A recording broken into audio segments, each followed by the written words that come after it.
Tout le monde, j'espère que vous allez bien. Moi, ça va super.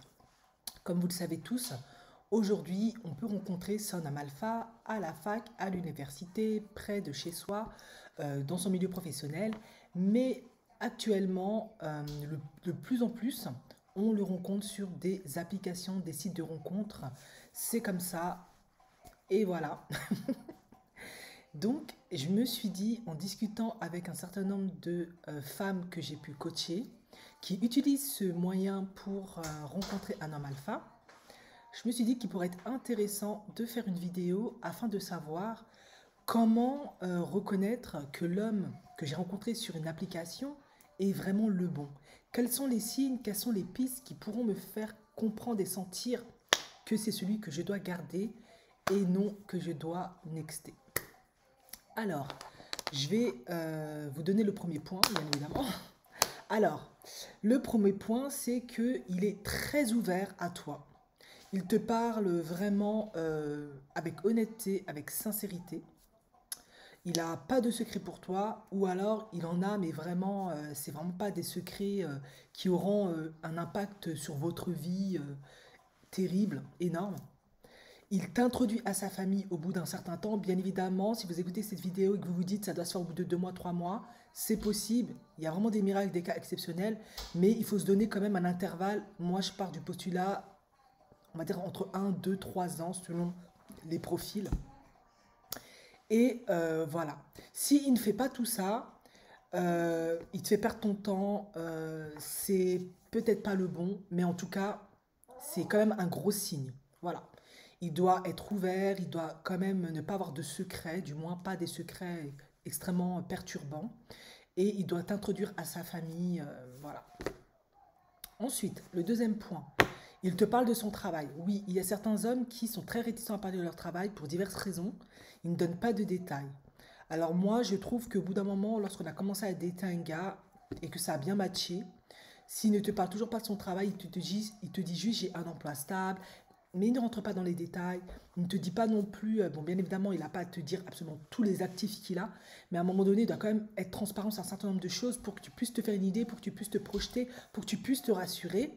S'il ne fait pas ça, c'est pas un bon signe. Donc c'est peut-être pas le bon gars. En effet, un homme sérieux, il te parle de son boulot, il rentre dans les détails, il te dit ce qu'il fait. Tu peux trouver sur Internet, si tu te déplaces, tu peux retrouver le nom de l'entreprise, le nom de son business s'il en a un. Tu peux vraiment te faire une idée, tu peux faire des recherches, tu peux aller dans des administrations pour voir si vraiment c'est son entreprise, son business, il travaille vraiment là-bas, etc., etc. Tu peux, bon, mener tes enquêtes à toi d'une certaine manière. Donc, il est important qu'il soit transparent là-dessus. Oui, il y a des hommes qui disent oui, qu'ils ont un emploi stable, ils ne rentrent pas dans les détails et en fait, parfois ils font des activités illégales et tu ne voudrais pas te retrouver là-dedans ou tout simplement ils sont au chômage en fait. Voilà, c'est des chômeurs chroniques. Alors, je ne suis pas là pour discriminer ceux qui sont au chômage, hein, mais quand on veut construire sa vie avec un homme et on veut quelque chose de stable et de durable, il est quand même préférable de commencer sur des bonnes bases, bien évidemment. Après, bien évidemment, on fait du mieux qu'on peut. Troisième point, il doit te parler de sa santé. En gros, s'il a des problèmes de santé graves ou il en a eu qui étaient graves, il doit être très transparent là-dessus. En effet, tu vas faire ta vie avec un homme et tu ne voudrais pas de mauvais effets de surprise. En effet, j'ai déjà entendu l'histoire d'une femme qui s'était mise en relation avec un homme et cet homme-là avait été schizophrène. Et là, dans mon entourage extrêmement proche, là c'était pour le coup un homme alpha s'était mis en relation avec une femme et en fait elle avait des problèmes de bipolarité, hein. Bon, c'est des choses qui arrivent, sauf que c'était une bipolarité qui n'était pas du tout stabilisée. Bon, lui, elle lui a vraiment plu, cela va sans dire, sauf que il l'a su après, et en fait, c'était vraiment de manière une bipolarité transgénérationnelle, puisque la mère l'avait eu, il me semble, la grand-mère aussi, je pense. Enfin bref, en tout cas, la mère l'avait eu, c'est sûr. Et les conséquences pour cet homme ont été profondément désastreuses. Après 2 enfants, il a dit qu'il a divorcé parce qu'à cause de sa bipolarité, bah, il y avait beaucoup d'adultère, elle n'était pas stable, c'est très compliqué parce qu'elle n'arrivait pas à se stabiliser. C'est une maladie où il faut vraiment que le patient veuille un jour l'accepter pour se stabiliser, ce qui n'était pas son cas. Et aujourd'hui, ben, elle s'est ôté la vie de la pire des manières, ce qui a été un profond traumatisme pour lui et ses 2 enfants. Bon, voilà, c'était pour la petite histoire. Donc, il est important de connaître les problèmes de santé de la personne. Elle doit être transparente là-dessus, de manière à ce que vous puissiez faire un choix conscient. Quoi qu'il en soit, tout ce que la personne va vous dire, c'est vous, pour vous permettre de faire un choix conscient. Après, vous êtes libre d'accepter ou pas, mais au moins, vous êtes au courant. Il y a un autre cas où ça, c'était un homme qui m'avait raconté ça. Il avait rencontré une femme, il était sorti avec elle, etc., etc. Ensuite, il l'avait épousée. Et il m'avait raconté que cette femme, en fait, elle avait le sida. Et j'ai dit, mais au moment où tu l'as épousée, tu n'étais pas au courant et tout. Il m'a dit non, qu'il l'a su après. Mais heureusement pour lui, il ne l'a pas attrapé. Apparemment, c'est des choses qui arrivent. Certains ne l'attrapent pas, mais il ne l'avait pas attrapé. En tout cas, c'est ce qu'il m'avait dit. Donc, c'est pour vous dire, il faut quand même faire attention. Voilà. Ça, c'est vraiment dans les pires cas. Hein. Maintenant, point numéro 4. Les hommes qui sont divorcés. En effet, un homme qui est divorcé et qui veut vraiment faire du sérieux avec toi, qui veut t'épouser, il est transparent là-dessus. Il te montre ses enfants, il te parle de ses enfants, il te présente son ex-femme, il te dit où il en est, il te dit combien de pensions alimentaires il paye, s'il en paye une. Il te dit quel est l'accord entre lui et son ex-femme, 1 semaine, 2 semaines, etc. Et tu dois voir qu'il s'entend bien avec eux, tout est OK. Pourquoi? Parce que si tu rentres dans un mariage, enfin, avec lui, et que il n'est pas transparent là-dessus, tu vas faire face à d'énormes surprises. En effet, l'ex-femme peut venir vous perturber tout le temps parce qu'elle est en colère contre lui, elle lui en veut, elle va faire du chantage avec les gamins, etc. Ou lui, s'il n'est pas au clair avec tout ça, il peut faire, en tout cas, avoir une certaine polygamie d'une certaine manière parce qu'il est toujours chez l'autre femme ou tout simplement les enfants ne sont pas rassurés, ne sont pas stabilisés émotionnellement par rapport à ce divorce-là, et du coup, ils font de ta vie un enfer, et ça commence à créer de la manipulation des divisions, ça devient compliqué, ou tout simplement, même si ce n'est pas les enfants, si il n'est pas au clair avec toi, par esprit d'insécurité ou parce que tu es en colère ou tu n'es pas contente, tu peux être négligente vis-à-vis des enfants, ne pas être gentil avec eux, leur faire payer un certain nombre de choses. Bon, bref, ça peut très vite devenir une relation toxique et dysfonctionnelle. Et il est important que tu sois au courant vraiment de la pensée alimentaire, de l'accord qu'il a passé avec sa femme. Il doit te présenter son ex-femme, ses enfants. Vraiment, il faut que ça soit au clair, que les choses soient claires. Alors, 5e point, un homme qui te respecte et qui te traite bien, qui a une certaine galanterie. Bon, bien évidemment, il ne faut pas non plus demander l'impossible. Il y a des hommes qui sont un peu goujats, c'est pas parce qu'ils ne te respectent pas et qu'ils ne te traiteront pas bien, c'est tout simplement parce que dans leur éducation, c'était pas vraiment comme ça. Maintenant, si c'est vraiment primordial pour toi, ok, mais il faut savoir qu'un homme qui est parfois un peu pas toujours galant, c'est pas non plus, ça veut pas forcément dire que c'est pas la bonne personne. Moi, mon mari, quand je l'ai connu, laisse tomber, c'était quelque chose. Mais finalement, on est quand même mariés, ça se passe très très bien. Il s'est amélioré avec le temps. Il y a aussi ça, parce que certains, c'est vraiment pas dans leur éducation, ils savent pas, parce qu'ils ont vu leur père traiter la mère d'une certaine manière, sans beaucoup d'égards ou de galanterie, donc ils ne le font pas.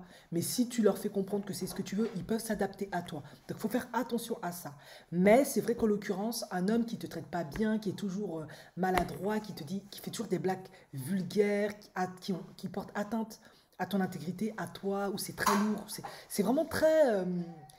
tu sens dans ton corps, dans ton intuition que c'est compliqué, mais vraiment très compliqué, et tu penses que c'est pas récupérable. Là, c'est peut-être un signe et c'est peut-être pas un homme pour toi. Voilà. Et puis, il y a aussi le fait que un homme qui te traite vraiment avec amour et qui te considère un peu déjà comme sa femme et qui te met pas uniquement dans une case de petite amie. En effet, si vous avez un peu d'espérance dans les relations, un homme qui te traite vraiment que comme sa petite amie, il a une manière de faire. Il va pas faire certains efforts, il va pas se donner beaucoup de peine. Un homme qui te traite vraiment comme sa femme, tu vas vite le savoir, il va te traiter comme une reine, comme on t'a jamais traité. Tu vas vraiment le sentir énergétiquement dans tout ton corps, à tout point de vue, cela va sans dire.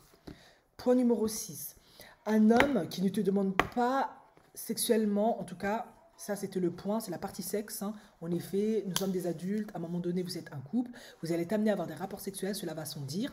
Vous pouvez vous abstenir, mais je vous ai quand même dit, soyez sûr que lui, il est prêt à s'abstenir, sinon vous risquez d'avoir des mauvaises surprises.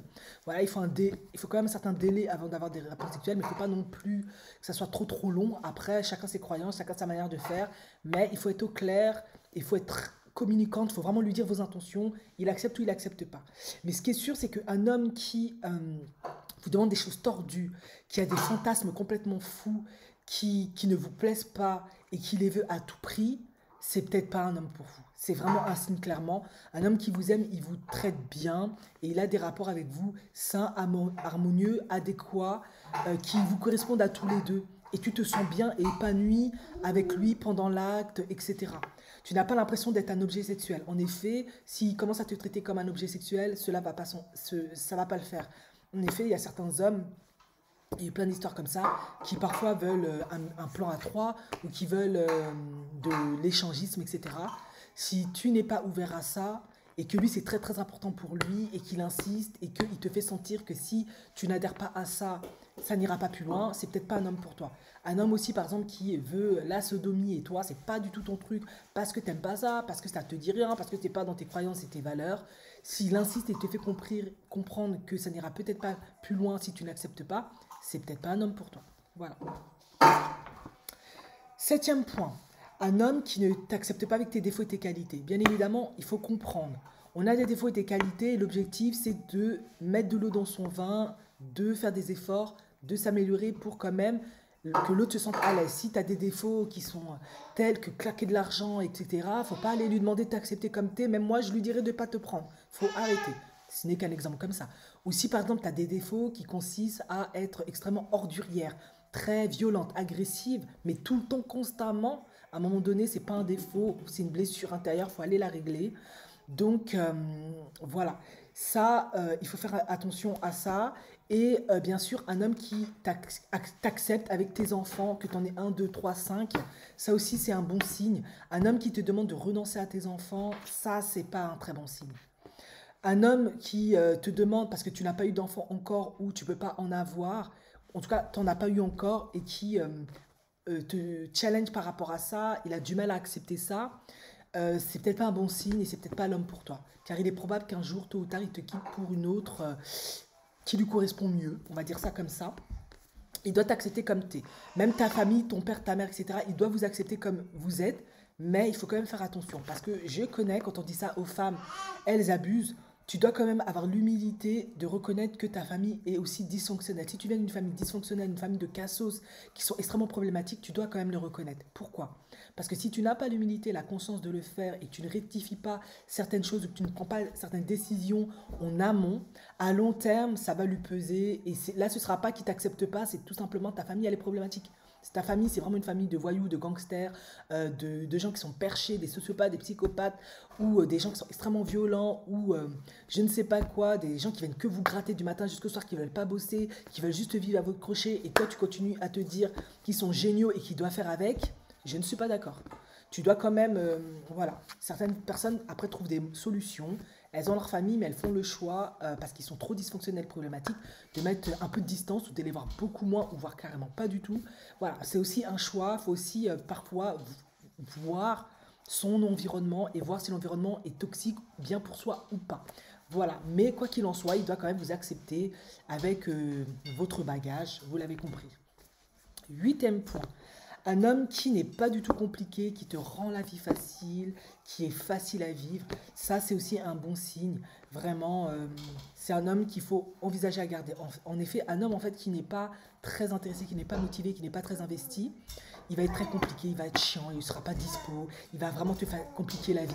Par exemple, si tu es une femme qui vit à l'étranger, et qui doit te faire venir ou je ne sais pas quoi, ce sera toujours compliqué, ou il ne sera pas dispo, ou tu sentiras qu'il n'est pas impliqué, tu sentiras énergétiquement qu'il n'est pas impliqué. Il va tout faire pour te respecter, pour te faire les choses bien, il va vraiment t'arranger, tu vas vite le sentir, parce qu'il t'aime. 9. Un homme dans laquelle tu es avec lui, mais dans une relation de distance, ça rejoint le point 8, et qui ne communique pas avec toi de manière assez régulière, assez fluide. Voilà, il y a toujours une certaine absence. Parfois, c'est compliqué, tu ne sais pas trop ce qu'il fait, tu te poses beaucoup de questions, tu te dis c'est bizarre, pourquoi là, il ne me donne pas certaines informations, il est toujours un peu distant, tu sens qu'il te cache certaines choses, tu sens énergétiquement qu'il n'est pas là. Il ne fait pas non plus les démarches, par exemple, pour que tu te rapproches de lui, pour que les choses aillent plus vite. Parfois, il se peut que parfois il est absent 2, 3 semaines, t'as pas de communication de lui, tu, il ne fait pas avancer les choses, tu sens qu'il y a un truc qui va pas, eh ben, c'est peut-être un signe, c'est peut-être pas le bon. En effet, il ne se soucie pas de toi, il n'essaie pas de planifier sa vie avec toi, de savoir ce que vous allez faire, quelles sont les prochaines étapes et tout, alors que vous êtes à distance, etc. L'objectif est quand même à un moment donné de vous rapprocher, de préférence au plus vite pour bâtir quelque chose. S'il ne fait pas ça, c'est compliqué, c'est peut-être pas un bon signe. Donc c'est peut-être pas un homme pour toi. Dixième point, enfin, un homme qui passe à l'action, qui fait que les choses aillent de l'avant. En effet, je peux vous le dire, quand un homme est prêt à vous engager, à vous épouser, il va de l'avant vraiment, il va même tout faire pour que ça se règle au plus vite, pour que vous soyez la femme de sa vie, parce qu'il a compris que vous êtes la bonne. Voilà, c'est une relation qui ne stagne pas, une relation qui est toujours en train de stagner. À chaque fois que vous essayez de lui parler, il s'énerve, il n'est pas content, ça le saoule et tout. Attention, c'est peut-être un gros signe et c'est peut-être pas un homme pour vous. Et voilà, voilà, c'est ce que j'allais dire. Et puis voilà, c'est un homme qui vous fait vous sentir en sécurité. C'est un homme vraiment qui est prêt, voilà, c'est le mot, à se sacrifier pour vous. Mais vraiment, un homme qui est vraiment prêt à se sacrifier pour vous parce que vraiment, il vous aime et il n'envisage pas sa vie sans vous. Donc, il est prêt à se sacrifier pour vous parce qu'il faut savoir que quand on est dans une relation mixte, voilà, de cultures différentes, de phénotypes différents, etc. On doit prendre des risques parce qu'il y a des différences. Et forcément, souvent, parfois, il y aura des oppositions de par la famille, etc. Donc il doit être prêt, comme la femme d'ailleurs, hein, cela va sans dire, à prendre des risques, à faire certains sacrifices, comme tout simplement si, je ne sais pas, sa mère ne vous aime pas parce qu'elle est raciste ou je ne sais quoi, eh bien, lui, il doit, s'il vous aime vraiment, hein, c'est vraiment, vraiment, vous êtes vraiment primordial pour lui, pour sa vie, pour son futur, il doit être prêt à vous choisir vous plutôt que sa mère. Je sais que pour beaucoup, ce sera horrible, mais voilà, c'est comme ça. Parfois, les parents n'aiment pas notre partenaire, ils estiment que c'est pas la personne qui nous convient parce que eux, ils n'aiment pas pour des raisons qui sont superficielles. En tout cas, pour eux, ça peut être important.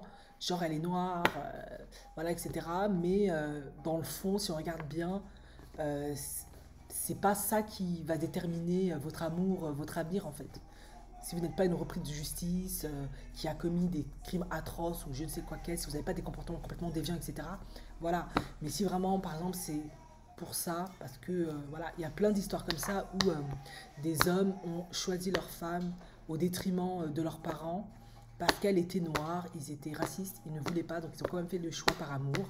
Ça a très bien marché et dès qu'il y a eu les enfants, les parents ont un peu revu leur position, ont appris à la connaître, ont appris à l'apprécier, se sont plus ouverts parce que aussi parfois on est raciste parce qu'on ne connaît pas, on n'a jamais vu de noir ou d'arabe ou je ne sais pas quoi. Et donc on a des préjugés surtout négatifs. Mais dès qu'on apprend à connaître la personne, on s'aperçoit qu'elle n'est pas du tout comme ça, et puis on apprend à l'apprécier, etc. Et après, tout est rentré dans l'ordre. Il y a aussi ça, voilà.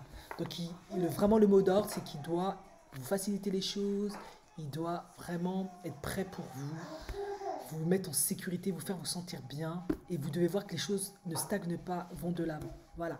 J'espère que ma vidéo vous a plu et va vous permettre de vous aider dans le choix de l'homme que vous avez rencontré en ligne. Et je vous dis à la prochaine vidéo. Ciao, ciao.